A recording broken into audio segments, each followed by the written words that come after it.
Hi and welcome to the Geek Legion of Doom.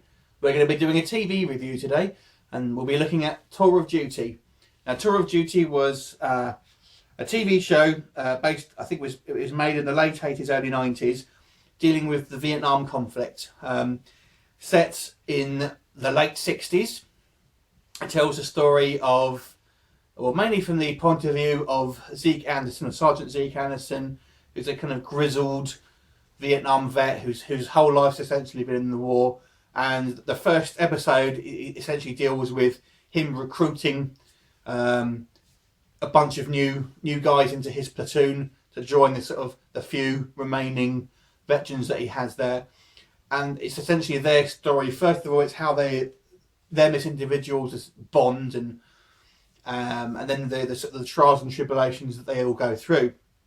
Now, being made for TV, it's never going to be Platoon in regards to the language and some of the violence, but for a TV show, especially at the time it was made as well, we didn't have like things like HBO knocking out the sort of things that they do these days. I actually think it was pretty good. Yes, it probably doesn't show the horrors of war as they really were, but for a TV show based in, when it came out, I actually think it did a pretty good job. And apparently, listening to the interviews and the documentation that the creator said, apparently a lot of Vietnam vets actually responded to it very well, saying it was very, very realistic.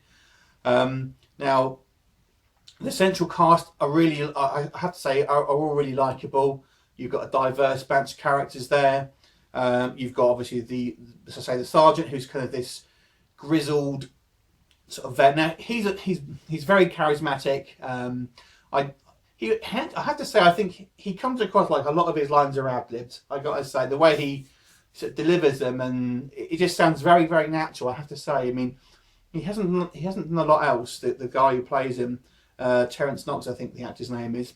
But in this role, he absolutely owns it. He's really, really good. And he's joined by a new Lieutenant Goldman, who's sort of straight out of military school and sort of wet behind the ears. And initially their sort of relationship's quite rocky, but as the series goes on, they've developed into real good friends with a very sort of mutual admiration for each other. Now the rest of the troops are there's like a veteran who's been with the sergeant for some time, called Johnson. And then you've got a guy called Taylor, who I think is he a new one? I don't actually remember now. He's like a sort of bit of a hustler, a bit of a sort of I think he was a criminal who got drafted. You've also got a Puerto Rican guy called Ruiz, who essentially has the M60 machine gun, who's kind of a bit short-tempered and a bit mouthy and that sort of thing, but he's kind of a good guy at heart.